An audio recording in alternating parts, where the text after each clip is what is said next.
The stars had never looked so close. Commander Jake Morrison stood in the observation deck of the Unity, watching the swirling colors of faster-than-light travel paint the windows with impossible light. After 200 years of dreams and failed attempts, humanity had finally done it. They had broken the light barrier and joined the cosmic community. Jake was a military man, tall and strong with gray hair that showed his 50 years of service. He had fought in the last war on Earth, the one that finally united all nations under one banner. That war had taught humanity a hard lesson. They were all humans first and everything else second. Now he commanded Earth's first ship to visit the Galactic Council. Beside him stood Dr. Lisa Grant, a woman in her 30s with sharp eyes and quick mind. She had spent 15 years studying alien languages from the radio signals Earth had been collecting. She could speak 12 different alien tongues, though she had never met an alien face-to-face until this mission. Her hands shook slightly as she held her datapad. This was the moment that would define humanity's future. Admiral Henry Cole completed their team. He was older than Jake, a veteran of both space and Earth conflicts. His job was simple but important. He represented Earth's unified military forces and would answer any questions about human defenses. He wore his dress uniform with pride, every medal earned through blood and sacrifice. The Unity dropped out of faster-than-light travel, and the view took their breath away. The Galactic Council chambers floated in the darkness of space like a jewel. It was a perfect sphere, massive beyond belief, held together by technology that humans could barely understand. Lights glowed from within, and ships from hundreds of worlds docked at its surface like bees on a hive. Jake had seen many impressive things in his life, but nothing compared to this. This was proof that humanity was not alone, that intelligence and civilization existed across the stars. It filled him with hope and fear in equal measure. Their ship docked without incident. The airlock opened, and they stepped into a corridor that defied gravity. Beings from across the galaxy walked on walls and ceilings as if they were floors. Some flew through the air without wings. Others simply floated, their bodies glowing with inner light. A small robot approached them, speaking in perfect English. "Human delegation, please follow. The Council awaits your petition." They walked through corridors that seemed to stretch forever. Lisa tried to catalog every species they passed. Tall beings made of living crystal that hummed songs as they moved. Creatures that looked like walking plants with flowers for heads. Small furry things that scurried in groups chattering in high-pitched voices, and many more that defied easy description. Finally, they reached the council chambers. The room was enormous, shaped like the inside of a sphere. Seats floated in the air at different levels, each occupied by a representative from another world. In the center, on the highest seat, sat High Arbiter Zekthal. Zekthal was an insectoid being, standing 10 feet tall when he rose from his seat. He had 4 eyes that glowed with intelligence and mandibles that clicked when he spoke. His body was covered in chitinous armor that gleamed in the chamber's light. When he looked at the human delegation, Jake felt like a child being examined by a teacher. The chamber fell silent as Jake stepped forward. He had practiced this speech 1,000 times. Everything depended on the next few minutes. "Honorable members of the council," Jake began, his voice steady and clear. "Earth comes before you with respect and hope. For millions of years our world existed in isolation. We thought we were alone in the universe. But we were wrong. The cosmos is full of life, full of wonder, full of civilizations that have reached heights we can only dream of." He paused, letting his words sink in. "We have made mistakes. Our history is marked by wars and conflicts. We have hurt our own planet and each other, but we have learned. We have grown. 20 years ago, we united our entire world under one government. We ended all wars. We focused our energy on reaching the stars, on finding others like us." Lisa stepped forward, activating her datapad. Holographic images appeared in the air, showing Earth's achievements. Cities that touched the sky, space stations orbiting their planet, the first colonies on Mars and the moons of Jupiter, medical advances that had eliminated diseases, technology that cleaned their polluted air and water. "We have much to learn," Lisa said. "But we also have much to offer. Humanity is creative and determined. We solve problems in unique ways. We believe that diversity makes us stronger, and we wish to add our voice to the galactic community." Henry spoke last. "We come in peace, but we are not defenseless. We have learned that the universe can be dangerous. We have built ships and trained soldiers to protect our world. We do not seek conflict, but we will defend ourselves and our allies if needed. Jake stepped forward again. We ask for membership in the Galactic Council. We ask to be recognized as a civilization worthy of respect. We ask for the chance to learn from you and to contribute to the greater good of all species. For a moment, silence filled the chamber. Then Zekthal's mandibles began to click. The sound was rhythmic and strange. Jake's translator rendered it as laughter. Other delegates joined in, their various forms of amusement filling the air with sounds that ranged from musical chimes to guttural barks. Jake felt his heart sink. Zekthal raised one clawed hand for silence. Humanity. Yes, we have observed your species for some time. We have watched your development with interest. But you misunderstand your place in the cosmos. A reptilian delegate named Sorkan spoke next. His voice hissed through sharp teeth. You have barely left your own star system. Your technology is primitive compared to civilizations that have existed for millions of years. You speak of unity, yet your world was at war with itself just 20 years ago. Another voice joined in, this one from a being that looked like a floating blob of colored gel. You consume your planet's resources without understanding the long-term consequences. You have no quantum technology, no dimensional physics, no understanding of the fundamental forces that govern reality. You are children playing with fire. Lisa tried to respond. With respect, every civilization had to start somewhere. We acknowledge our limitations, but we have the potential to grow. All we ask is the chance to prove ourselves. Zekthal's mandibles clicked again. The Council has reviewed your petition thoroughly. We have discussed it at length. Our decision is final. Humanity is denied membership in the Galactic Council. The words hit like physical blows. Jake felt the weight of 8 billion hopes crushing down on him. Zekthal continued. Furthermore, for your own protection and ours, humanity is prohibited from approaching within 10 light-years of any Council member world. Your faster-than-light capability has been noted and will be monitored. If you violate our space, there will be consequences. Henry's jaw clenched. You're isolating us, cutting us off from the galaxy. We are establishing boundaries appropriate for a developing species, Zekthal replied coldly. Perhaps in a few thousand years, when you have matured and proven your stability, we will reconsider. Until then, return to your world. This audience is concluded. The dismissal was absolute. No debate, no negotiation, no appeal. As they walked back through the corridors toward their ship, none of them spoke. The excitement they had felt on arrival had turned to bitter disappointment. Other species watched them pass, some with pity, others with indifference.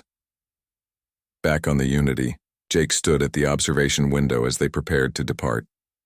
The council chambers slowly shrank in the distance, becoming just another point of light among the stars. Lisa joined him, her eyes red from crying.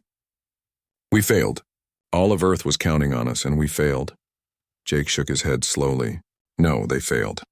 They judged us without giving us a chance. They looked at our past instead of our potential. Henry approached from behind. So what do we do now? Jake turned to face his companions. His expression was hard, determined. We go home. We tell Earth what happened, and then we prove them wrong. We'll show the galaxy that humanity doesn't need their permission to be great. The Unity jumped to faster-than-light speed, carrying its crew and their disappointment back toward Earth. None of them knew that their rejection had been observed by others in the galaxy. None of them realized that their visit to the Council had marked humanity as weak and unprotected, and none of them suspected that in the dark spaces between the stars, something ancient and hungry had taken notice of Earth. 6 months had passed since the Unity returned from the Galactic Council. Earth had taken the rejection hard, but not as hard as Jake Morrison had feared. Instead of despair, humanity had responded with determination. If the galaxy wouldn't accept them, then they would prove themselves worthy through their own efforts. Construction projects exploded across Earth's orbit. New shipyards hung in space like metal flowers, building vessels designed to explore and defend. Research stations pushed the boundaries of human understanding, trying to unlock the secrets of quantum physics and dimensional travel. Earth wouldn't wait 1,000 years to be accepted. They would force the galaxy to recognize them sooner. Lieutenant Commander Kyle Davis sat at his station aboard Sentinel-7, one of Earth's newest orbital defense platforms. He was young, barely 30, with the sharp reflexes and quick mind needed for monitoring the vast darkness of space. His shift had been quiet for weeks, just the usual traffic of mining ships and research vessels moving between Earth and Mars. Then his screen lit up with contacts. Lots of contacts. Kyle leaned forward, his heart beginning to race. The sensors were showing impossible readings. Ships were emerging from faster-than-light travel at the edge of the solar system. 1 ship, 10 ships, 50 ships. The number kept climbing as his instruments struggled to track them all. "Commander Wells," Kyle called out, his voice sharp with tension. "You need to see this." Commander Patricia Wells moved quickly to his station. She was a veteran of Earth's space forces, a woman in her 40s who had commanded military vessels before taking charge of Sentinel-7. Her experience showed in the way she immediately understood what she was seeing. "How many?" she asked quietly. "Over 500 vessels, ma'am. Configuration unknown. Size class ranges from cruiser to battleship. They're moving toward us at high speed." Patricia's face went pale. Earth's entire defense fleet numbered 37 ships. This was an invasion force that could wipe out humanity without breaking stride. "Try to hail them," she ordered. "Standard first contact protocols." Kyle sent out greetings in every language Earth knew, including the dozen alien tongues that Lisa Grant had documented. For several minutes there was no response. Then a message came back, cold and mechanical. The translation made Kyle's blood run cold. "Primitive world detected. Resource scan complete. Valuable minerals and biological materials confirmed. Harvesting will commence. Native population evaluated as non-compliant. Extermination authorized by Krell Dominion Protocol 773. Patricia grabbed the communication console. Her fingers moved fast, sending an emergency broadcast to Earth and every human ship in the system. Then she composed a second message, one she sent directly to the Galactic Council. "This is Earth Defense Station Sentinel-7, she transmitted. "We are under attack by a hostile force identifying themselves as the Krell Dominion. They have 500+ warships and are threatening to exterminate our species and harvest our planet. We request immediate assistance under any galactic laws that protect developing civilizations. Please respond. Millions of lives are at stake." She sent the message with priority codes and waited. The response came faster than she expected, but it wasn't what she hoped for. High Arbiter Zekthal's face appeared on her screen. His mandibles clicked with what the translator rendered as mild annoyance. "Commander Wells, Earth is not a member of the Galactic Council. The decision made 6 months ago stands. We have no legal obligation to provide military assistance to non-member worlds." Patricia felt anger rise in her chest. "We're talking about genocide. The complete destruction of our species and planet. You're going to let that happen because of paperwork?" Zekthal's tone didn't change. "The Krell Dominion operates in unclaimed space outside Council jurisdiction. They prey on unprotected worlds, yes, but they do not violate Council borders. We warned you that space is dangerous for those who venture into it unprepared. This situation, while unfortunate, falls outside our mandate to intervene." "You're condemning us to death," Patricia said, her voice breaking. "We are simply declining to expend Council resources on a matter that does not concern us directly. Perhaps this will serve as a lesson to other developing species about the importance of waiting until one is truly ready before exploring the cosmos. The Council wishes you fortune in your defensive efforts." "This transmission is concluded." The screen went dark. Kyle stared at his commander in disbelief. "They're really not going to help us?" Patricia sat down heavily in her chair. For a moment she looked defeated. Then her expression hardened. "Send everything we have to Earth Command. Every scan, every reading, every detail about these Krell ships. If we're going to fight, we'll fight smart. On Earth, in the military command center buried deep beneath the Rocky Mountains, Admiral Jake Morrison received the data from Sentinel-7. He was no longer just a ship commander. After the failed Council mission, he had been promoted to lead Earth's entire space defense forces. Now he had to figure out how to protect 8 billion people with a fleet that was outnumbered 15-1. The command center was chaos. Officers ran between stations, coordinating the evacuation of coastal cities and low-lying areas. The Krell would likely target population centers first, trying to break humanity's will to resist. But Jake knew his species better than the aliens did. Humanity didn't break easily. President Amanda Foster entered the command center, flanked by security. She was a strong woman in her 60s. Elected 3 years ago on a platform of unity and progress, she had guided Earth through its transformation into a single world government. Now she faced the greatest crisis in human history. Options? She asked Jake directly. Jake pulled up a holographic display showing the solar system. Red dots represented the Krell fleet advancing steadily toward Earth. Blue dots showed human forces, pitifully few in comparison. We can't win a straight fight, Jake admitted. Their technology is more advanced, their ships are bigger, and they outnumber us badly. But we can make them pay for every inch they take. We can hurt them enough that they decide Earth isn't worth the cost. General Victor Hayes joined them. He commanded all of Earth's ground forces, a massive man with scars from the unification wars. We're evacuating the major cities and moving people to hardened shelters. Every soldier, every police officer, every citizen who can hold a weapon is being armed. If they land ground forces, we'll make them regret it. Amanda looked at the display at the red dots creeping closer to her world. The council refused to help.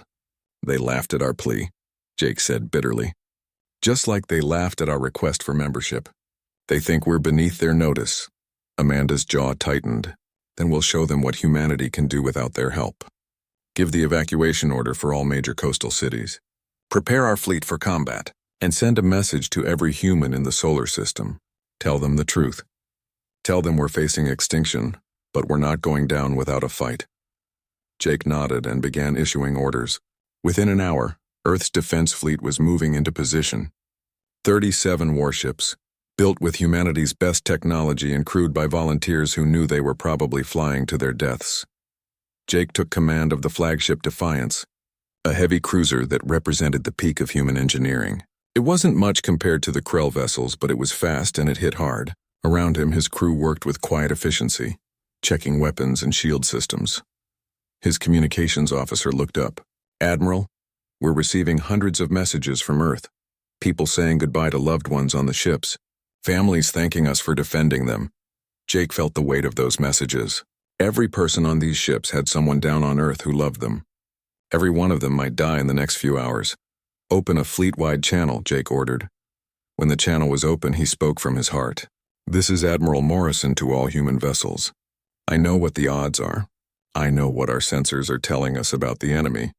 But I also know that every person on these ships chose to be here. Nobody was drafted. Nobody was forced. You're here because you believe Earth is worth defending. He paused, gathering his thoughts. The galaxy thinks we're weak. They think we're primitive and beneath their notice. The council wouldn't help us because they don't think we matter. Today, we're going to prove them wrong. Today, we're going to show the cosmos that humanity fights for its home. We fight for our families. We fight for every person who ever lived and every generation yet to be born. Jake's voice grew stronger. We might not win, but we'll make damn sure they remember us.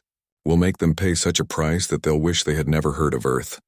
When this battle is over, the galaxy will know that humanity doesn't surrender. We don't give up. We don't go quietly into the dark. Across the fleet, crews responded with determination. They checked their weapons one more time. They said quiet prayers to whatever they believed in. They looked at pictures of their families and promised silently to protect them. The Krell fleet entered Earth's orbital space like a swarm of locusts. Their ships were massive, covered in weapons and armor. They moved in perfect formation, confident in their overwhelming superiority.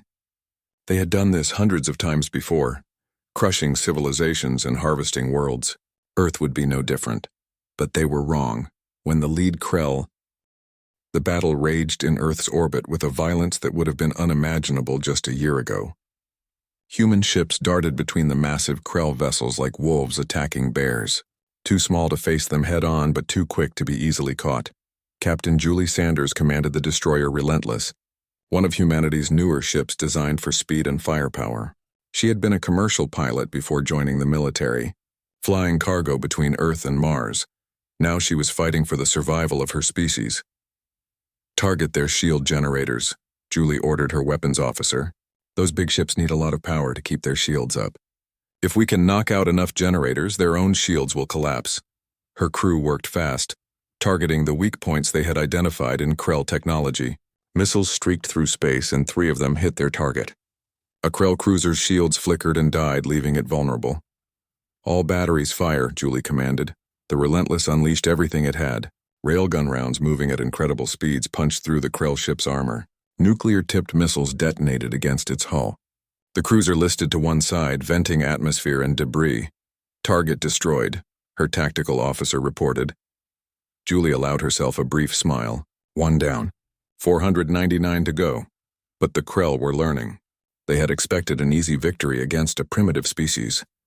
Instead, they were facing an enemy that refused to follow any predictable pattern. Human ships used Earth's moon as cover, hiding in its shadow and striking from unexpected angles. They coordinated their attacks through a satellite network that the Krell couldn't jam. They fought dirty, targeting life support and propulsion systems instead of trying to destroy ships outright. Admiral Jake Morrison coordinated the defense from the Defiance, using every trick humanity had learned from centuries of warfare. When a Krell battleship moved too close to a supposedly disabled orbital platform, Jake triggered a trap. The platform wasn't disabled at all. It activated magnetic grapples that locked onto the battleship's hull, then detonated its fusion reactor in a controlled explosion that tore the enemy ship apart. Confirmed kill on the battleship, his tactical officer reported. But Admiral, we've lost 8 ships. The Krell are adapting to our tactics. Jake studied his displays. The math was simple and brutal. Humanity was inflicting casualties on the Krell, but at a rate that would see Earth's fleet destroyed long before the enemy was defeated. They needed something more, some advantage that could change the balance. All ships execute scatter pattern Gamma, Jake ordered. Break off engagement and regroup behind the moon. The human fleet disengaged, using their superior speed to avoid pursuit. The Krell let them go, confident that the humans were retreating in defeat. Instead, Jake was buying time to think. On Earth's surface, the battle was just beginning. Krell landing craft broke through the atmosphere over major cities. They had decided that ground forces would break humanity's will faster than orbital bombardment. It was a decision they would come to regret. General Victor Hayes watched from his command center as Krell dropships descended toward New York City. The city had been evacuated, its streets empty of civilians. But it wasn't undefended. The Krell soldiers who emerged from their landing craft were impressive. They stood 8 feet tall, covered in powered armor that made them nearly invulnerable to small arms fire. Their weapons could melt through concrete and steel. They had shields that could stop most projectiles. They were professional warriors from a civilization that had conquered dozens of worlds, but they had never fought humans before. The Krell advanced through the empty streets in formation, their sensors scanning for resistance. They found none. The city seemed abandoned, lifeless. It was a trap they walked into willingly. Victor waited until the first wave was deep into Manhattan, spread out across 20 city blocks. Then he gave the order. Explosions erupted from every building. Charges that had been placed over weeks of preparation detonated in a carefully planned sequence. Skyscrapers collapsed onto the Krell formations. Streets exploded upward, flipping armored soldiers like toys. Underground tunnels that had been filled with explosives turned entire blocks into crater. The Krell shields could stop energy weapons and projectiles. They couldn't stop millions of tons of concrete and steel falling on them from above. When the dust cleared, the first wave of Krell ground forces had been destroyed. Victor looked at the ruined cityscape and felt a pang of sadness. New York had been one of Earth's greatest cities, but it had died protecting its people, and that mattered more than any building. Target the landing zones, Victor ordered. Don't let them bring down reinforcements. Artillery batteries that had been hidden in the surrounding areas opened fire on the Krell landing craft. Missiles launched from mobile platforms, destroying ships before they could deploy their troops. The Krell had expected resistance, but not this level of preparation and coordination. In space, Captain Julie Sanders led her remaining squadron on a desperate mission. Intelligence had identified a Krell command carrier, a massive ship that was coordinating the invasion fleet. If they could destroy it, the Krell forces would lose their command structure. We'll only get one shot at this, Julie told her squadron. The carrier is protected by escort vessels and point defense systems. We need to get close enough for our missiles to hit before they can shoot them down. Her second-in-command, a young man named Ben Cooper, spoke up. Captain, we can't get that close without being destroyed. Julie smiled grimly. I know. That's why we're going to use ourselves as bait. All ships, full power to forward shields. We're going straight at them. The 5 remaining ships of her squadron accelerated toward the Krell carrier at maximum speed. The Krell escorts opened fire, energy weapons and missiles filling space with deadly light. The shields on Julie's ships flared and buckled under the assault. Shields at 30%, her engineer called out. Keep going, Julie ordered. They closed the distance, taking hit after hit. 2 ships exploded, their shields failing completely. Julie's own ship was on fire. Alarm screaming as systems failed.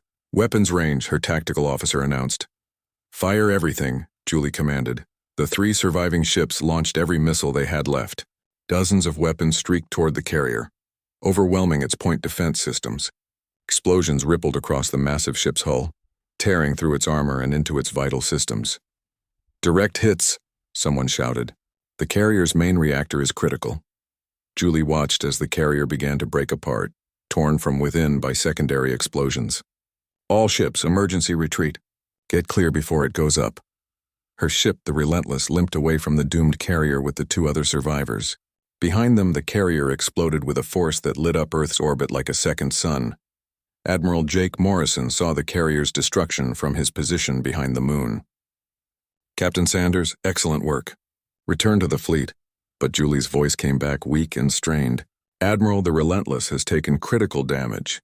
Engines are failing, life support is gone. We're evacuating to escape pods. Jake felt a surge of pride and sadness. Understood, Captain.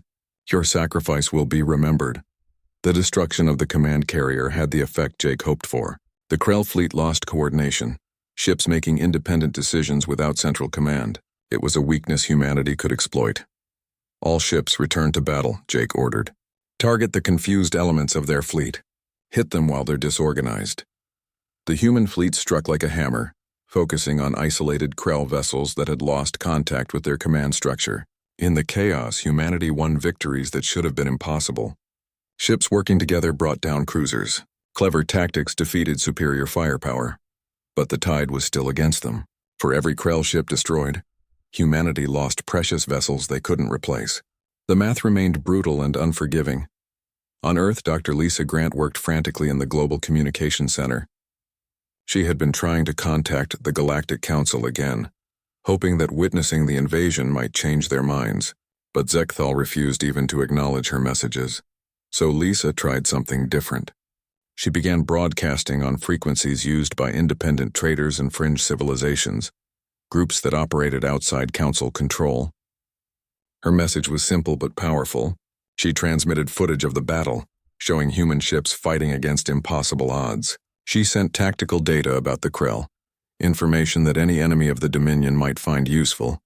Most importantly, she broadcast the truth about the Galactic Council's refusal to help. She let the galaxy see what happened when the Council abandoned a species to extermination. Lisa had no idea if anyone was listening, but she had to try. Humanity couldn't win this fight alone. They needed help, and if the Council wouldn't provide it, maybe someone else would. In orbit, Jake Morrison received casualty reports that made his heart sink. 20 ships lost, 17 damaged. Only 15 ships remained fully combat capable. The Krell still had over 300 vessels, and they were regrouping for a final assault. President Amanda Foster's face appeared on his screen. She looked exhausted but determined. Admiral, I've been getting reports from across the planet. Krell ground forces are being pushed back, but they're landing. The message that Dr. Lisa Grant sent into the darkness of space was different from anything the galaxy had received before. Most distress calls were simple pleas for help, desperate requests from dying civilizations begging for mercy. Lisa's broadcast was something else entirely. It was a story, told in data and images of a species that refused to surrender. She transmitted tactical information about every battle humanity had fought. She showed Krell ships being destroyed by ships a fraction of their size. She documented human pilots ramming their vessels into enemy cruisers when they ran out of missiles. She recorded soldiers charging plasma-armed warriors with chemical firearms and winning through pure courage. She showed the galaxy what humanity looked like when faced with extinction. The broadcast reached hundreds of worlds. Most ignored it. The Krell Dominion was too powerful, too dangerous for most civilizations to oppose. Getting involved meant risking their own safety. But a few beings watched those recordings and saw something that stirred memories of their own struggles. On the mining world of Kavar 9, far from council space, a freighter captain named Torgan sat in his ship's command center watching the human battle footage. Torgan belonged to a bear-like species called the Varkesh. His people had fought the Krell 50 years ago and lost. His homeworld was now a slave colony, its resources stripped away to feed the Dominion's hunger. Torgan had escaped during the final battle, one of the few Varkesh who remained free. He made his living as a trader in the independent worlds, always moving, always hiding from Krell patrols. He had thought his people's resistance was over, their spirit broken forever. But watching the humans fight changed something in him. These humans had no chance of victory. They were outnumbered, outgunned, and abandoned by the galaxy. Yet they fought anyway, not because they thought they could win, but because they refused to die quietly. Torgan made a decision that surprised even himself. He opened a communication channel to every contact he had across the independent worlds. Smugglers, traders, miners, explorers, and exiles, beings who lived on the edges of galactic civilization. "I am sending you a recording," Torgan transmitted. "Watch it. See what these humans are doing. They're fighting the Krell with everything they have. They're losing, but they're making the Dominion bleed for every inch of ground." He paused, his scarred face showing decades of pain and loss. "I know most of you are afraid. I am too. The Krell are powerful, and standing against them means risking everything. But if we're ever going to be free, if we're ever going to stop living in fear, we need to start somewhere. These humans have shown us that courage matters more than numbers. If they can stand against the Krell, so can we." The response surprised him. Within hours, ship captains from a dozen different worlds contacted him. They had watched the recordings. They had seen the human resistance. And they wanted to help. They weren't military vessels. They were cargo haulers, mining ships, and personal craft. But they were willing to fight, and that made all the difference.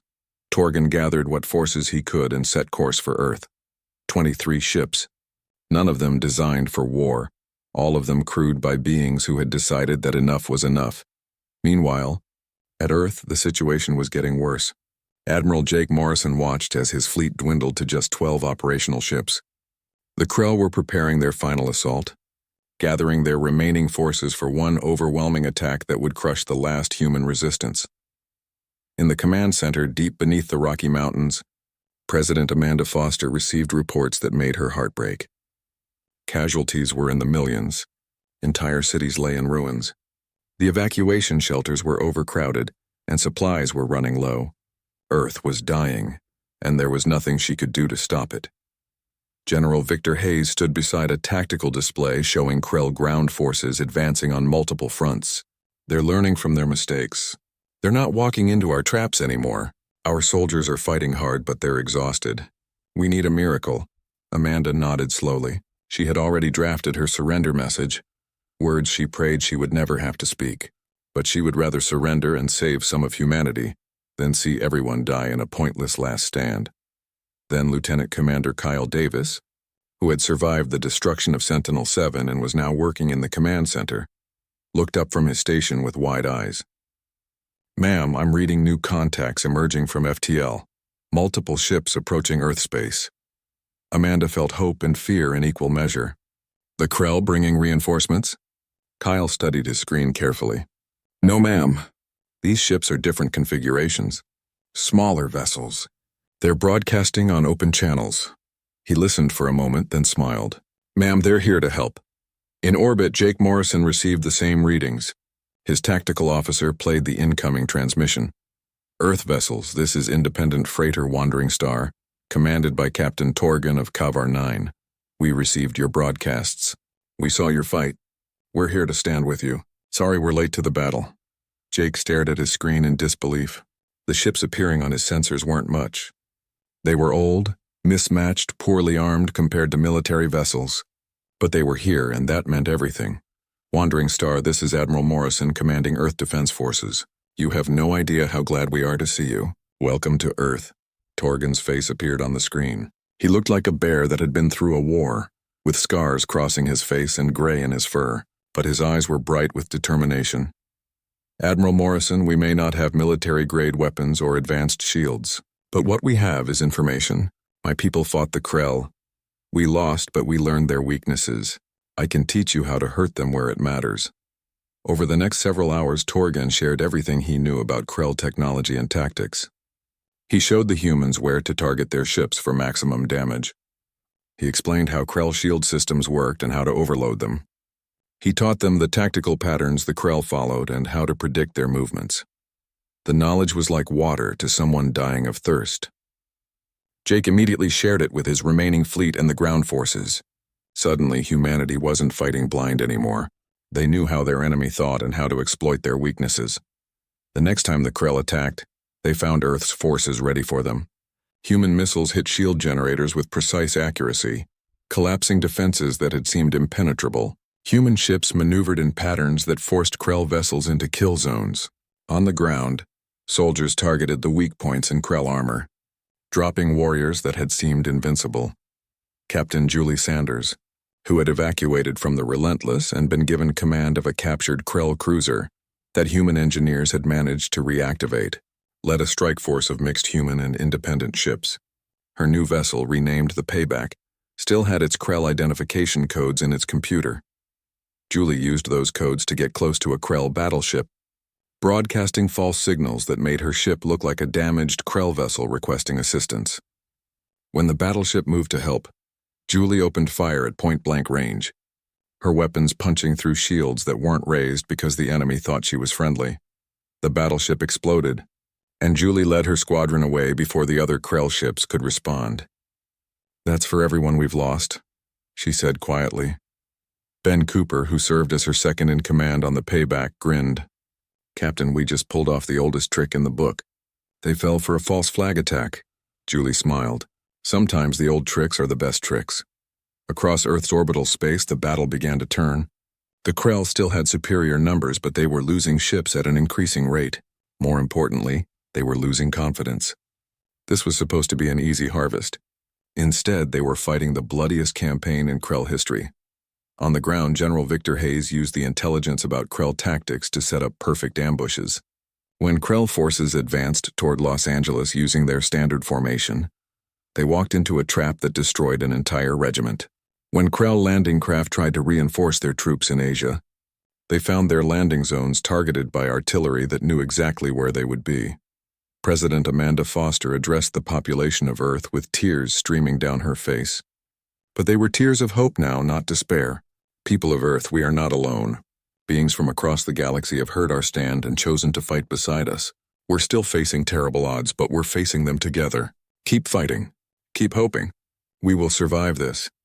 In space, Torgan's ship fought alongside the Defiance, two vessels from different worlds united by a common cause. The old freighter captain had found something he thought he'd lost forever, a reason to hope that the Krell could be beaten. "Admiral Morrison," Torgan transmitted, "my people surrendered because we thought we couldn't win. We thought the cost of fighting was too high. Your species has taught me that some costs are worth paying. No matter what happens here, you've given the galaxy something precious. You've given us hope." Jake nodded, understanding the weight of those words. "Captain Torgan, you came when nobody else would. That's a debt humanity won't forget." The battle raged on, but for the first time since the invasion began, Earth had a real chance of survival. The destruction of their command structure and the unexpected resistance from Earth and its allies had driven the Krell to desperation. In the outer reaches of the solar system, hidden behind a gas giant's rings, a massive vessel had waited in silence since the invasion began. Now it powered up, its ancient engines coming to life after decades of dormancy. Admiral Jake Morrison's sensors detected the energy spike immediately. His tactical officer pulled up the readings and went pale. "Sir, that energy signature doesn't match anything in our database." "Whatever that ship is, it's big and it's powerful." Torgan's face appeared on screen, his expression grave. "That's a planet cracker. It's an old Krell weapon, built during their early conquest days. They don't use them often because they're expensive to maintain and slow to fire, but when they do use them, entire worlds die." Jake felt ice in his veins. "How does it work?" "The weapon draws energy from subspace and focuses it into a beam that can penetrate to a planet's core," Torgan explained. "It destabilizes the core's rotation and triggers geological collapse. Your world won't explode, but within days it will become uninhabitable. Earthquakes will tear continents apart. Volcanoes will darken the sky. The magnetic field will fail and solar radiation will sterilize the surface." "How long until it can fire?" Jake asked. 40 minutes, maybe less. "The charging cycle is already beginning." Jake studied his tactical display. The dreadnought was surrounded by over 200 Krell ships, the survivors of the invasion fleet forming a defensive sphere around their ultimate weapon.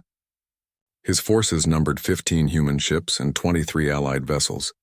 All were damaged to some degree. None were fresh or at full combat capability. President Amanda Foster's face appeared on his screen.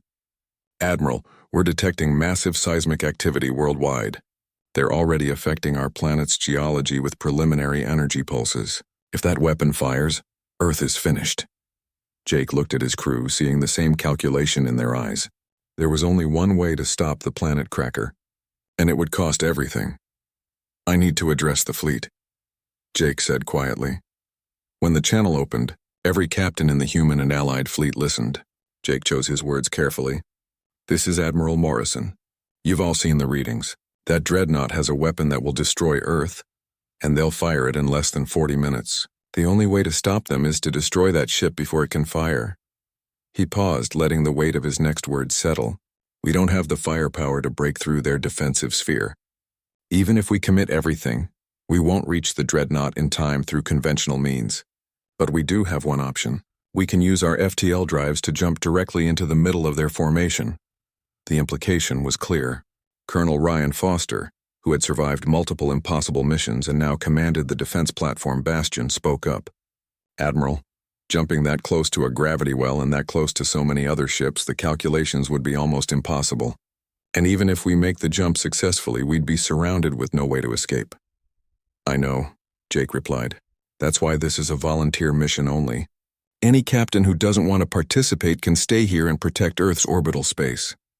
There will be no judgment, no dishonor. You've all earned more than any military service could ever repay." For several seconds, silence filled the communication channel. Then Captain Julie Sanders spoke from the payback. "Admiral, I'm in. Been on borrowed time since the Relentless went down anyway. Might as well make it count." One by one, every ship captain volunteered. Human and alien alike, they all made the same choice. They would rather die trying to save Earth than live knowing they didn't try. Jake felt pride and sorrow in equal measure. "Then this is how we do it. We load every ship with every explosive device we have left. We time our jumps to arrive simultaneously in the middle of their formation. We target that dreadnought with everything, and we ram our ships into it if we have to. One way or another, we make sure that weapon never fires." Torgan's scarred face showed respect. "Admiral Morrison, I have fought many battles and seen many warriors, but I have never seen courage like yours. It has been an honor." "The honor is ours, Captain Torgan. You came when nobody else would." The next 30 minutes passed in frantic preparation. Ships were packed with nuclear warheads, antimatter charges, and anything else that could cause damage. Engineers calculated jump coordinates with desperate precision, knowing that even small errors could send ships into the planet cracker itself, or scatter them uselessly across space. President Amanda Foster addressed Earth one final time. "People of Earth, our defenders are about to attempt something impossible. They're going to stop the weapon that would destroy our world, but they're not coming back. 20 ships, over 3,000 souls are about to sacrifice everything for us." Her voice broke. "I want you to go outside if you can. Look up at the sky. Watch what they do. Remember their names. Tell your children and your children's children about the day humanity proved that we belong among the stars, that we're worthy of respect, that we don't surrender even when the odds are impossible." Across Earth, millions of people emerged from shelters and bunkers to watch the sky. They saw the distant points of light where the battle raged, and they prayed for miracles. On the Defiance, Jake Morrison sat in his command chair and looked at his crew. Kyle Davis at Tactical, Ben Cooper at Navigation, Sarah Mitchell at Communications, Danny Park at Engineering. All of them young, all of them brilliant, all of them about to die. "Been a privilege serving with you," Jake said simply. Kyle smiled. "Sir, if I had to choose how to go out, this would be it. Saving Earth, proving we matter. Not bad for a kid from Ohio." The jump countdown began. 10 seconds. 9, 8. On Earth, General Victor Hayes stood on a rooftop in what remained of Washington, D.C., watching the sky. Beside him, Dr. Lisa Grant held a tablet showing the positions of all the ships preparing to jump. "They're really going to do it," Lisa whispered. "They're going to give everything." Victor nodded. "That's what makes them heroes. Not that they're strong or brave, but that they choose to sacrifice for others." 3, 2, 1. 20 ships vanished from normal space and reappeared in the impossible location, scattered throughout the Krell defensive sphere. The enemy had seconds to process what happened. Those seconds were all humanity needed. Every ship immediately activated its self-destruct sequence while launching every weapon it carried.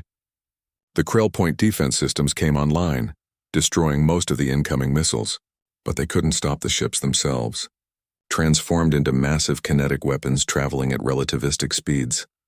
The Defiance flew straight at the planet Cracker's main weapon, dodging through a storm of enemy fire. Jake's hands were steady on the controls as his ship took hit after hit. Shields failed. Hull plating burned away. Crew stations exploded as systems overloaded. "Engineering is gone," Danny Park reported calmly. "Life support failing. We have about 20 seconds. Then we make them count," Jake replied. "Full power to engines. Lock collision course on that weapon." The Defiance accelerated, shrugging off damage that would have destroyed any normal ship. Julie Sanders' Payback rammed into the Dreadnought's shield generators from the side, her ship's explosion bringing down the defensive barriers. Ryan Foster's Bastion struck the Dreadnought's engines, crippling its ability to maneuver. And Jake Morrison's Defiance, the flagship of Earth's defense, hit the planet Cracker's main weapon assembly, traveling at nearly the speed of light. The explosion was visible from Earth's surface, a second sun that burned brightly for 10 seconds before fading. When the light cleared, the Dreadnought was gone. 60 Krell ships caught in the blast radius were destroyed. The planet Cracker, the weapon that would have killed Earth, was nothing but debris. On Earth, people watched the explosion in awed silence. Then someone started clapping. Another person joined.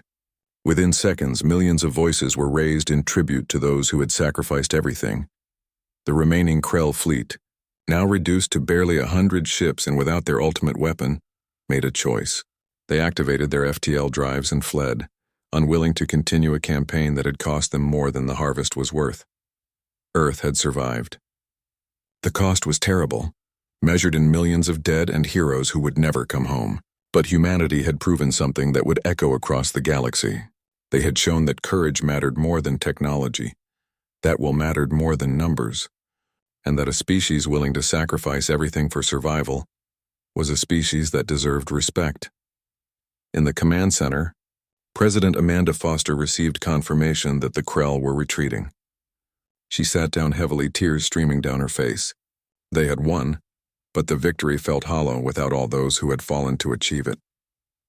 General Victor Hayes placed a hand on her shoulder. "They knew what they were doing, Madam President. And they'd do it again." Dr. Lisa Grant stared at her screens, watching the scattered remains of the human fleet.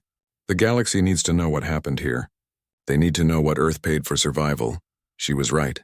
The recordings of the battle, the sacrifice of the 20 ships, and Earth's refusal to surrender despite impossible odds, all of it was being broadcast across the galaxy. And this time, beings were listening. 3 weeks after the battle, Earth was still healing. The scars of war marked every continent. Ruined cities stood as monuments to the cost of survival. Millions of graves held those who had fallen defending their world. But humanity had survived. And that simple fact resonated across the galaxy in ways nobody had expected. Dr. Lisa Grant sat in the rebuilt Global Communications Center, monitoring the thousands of messages that poured in from across the galaxy. They came from civilizations both great and small, from council members and independent worlds, from species that had watched humanity stand with growing amazement. "Look at this one," Lisa said to Colonel Ryan Foster, who had miraculously survived when his escape pod was recovered after the final battle. "It's from a mining colony in the Andromeda sector. They say our resistance inspired them to stand up to the corporation that was exploiting their workers. They formed a union and demanded better conditions." Ryan smiled. "And this one is from a fringe world that was paying tribute to local pirates.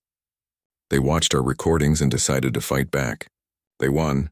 The ripples from Earth's stand were spreading. Species that had accepted oppression because resistance seemed hopeless were finding courage in humanity's example.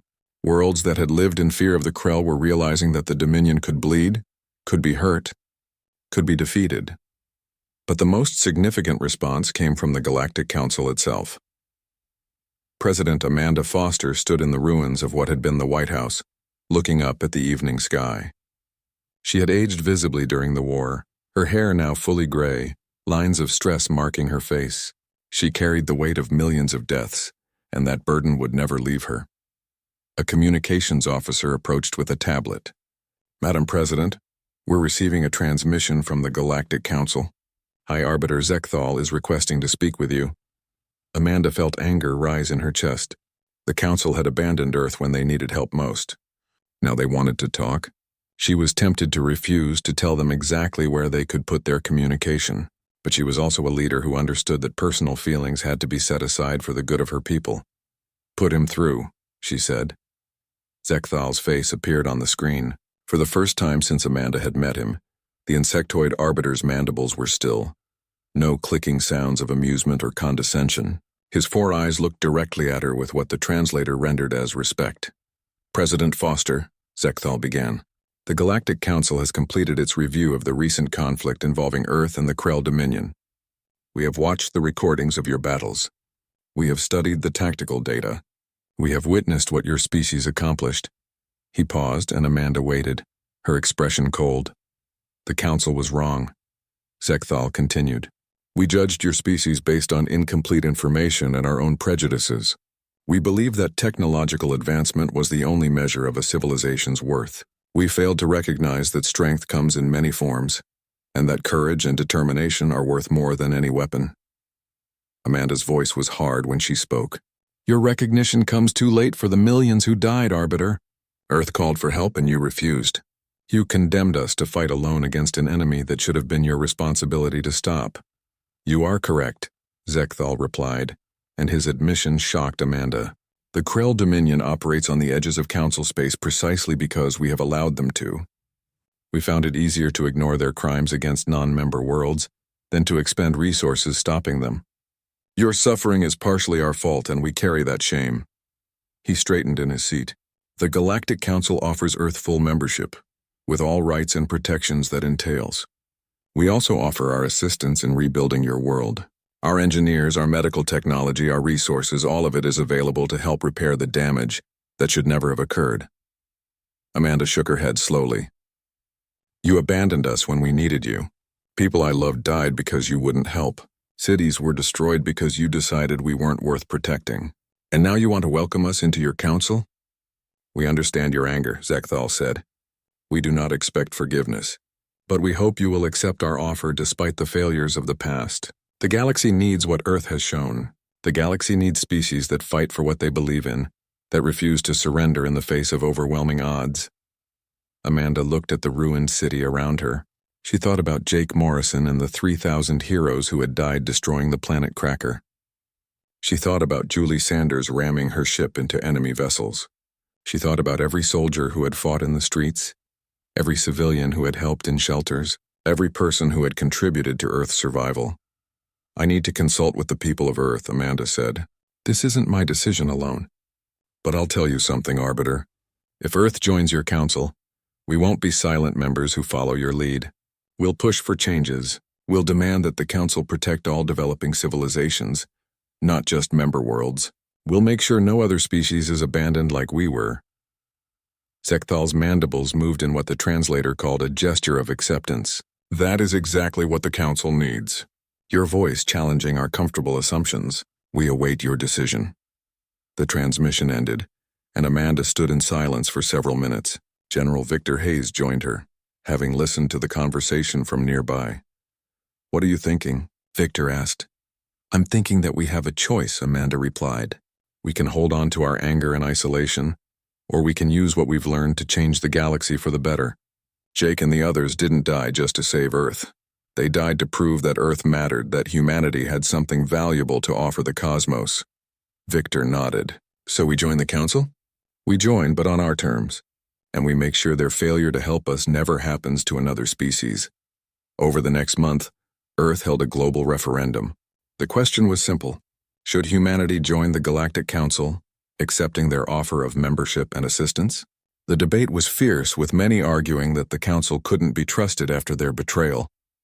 But in the end, 67% of Earth's population voted to accept membership. The decision wasn't made out of forgiveness or because the wounds had healed. It was made because humanity understood that the galaxy needed to change, and the only way to change it was from within. The formal ceremony took place 6 months after the battle. The Galactic Council chambers, which had once witnessed humanity's rejection, now prepared to welcome them as full members. Representatives from hundreds of worlds gathered to witness the historic moment. President Amanda Foster led the human delegation. Beside her stood General Victor Hayes, Dr. Lisa Grant, and Colonel Ryan Foster.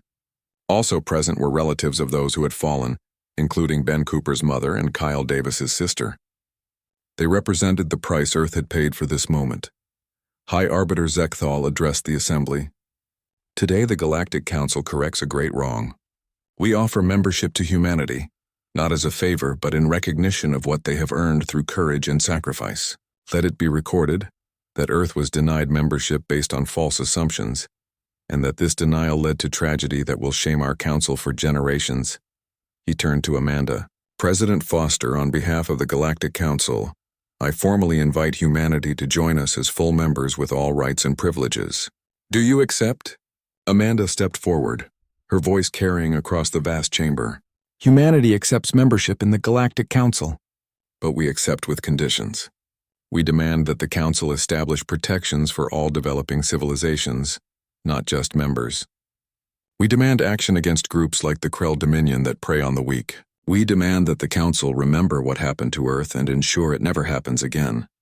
Murmurs spread through the assembly. Some delegates looked offended at humanity's boldness. Others looked thoughtful, even approving. Zekthal's mandibles clicked, but this time the translator rendered it as approval rather than mockery. Your demands are noted and will be brought before the full Council for consideration. Let no one say that humanity joins us as a quiet voice. Welcome to the Galactic Council, people of Earth. The ceremony concluded with the placement of a permanent memorial in the council chambers. It was a simple black stone monument bearing the names of every human who had died in the war, with Jake Morrison's name prominently displayed. Below the names, an inscription read, "They rose when the galaxy fell silent." After the ceremony, Torgan approached the human delegation. The old Varkesh captain had become something of a hero himself, celebrated across the independent worlds for being the first to answer Earth's call. President Foster, Torgan said, I wanted you to know that 3 more worlds have risen against the Krell since your victory. The Council has finally authorized military operations against the Dominion. Your sacrifice has changed the balance of power.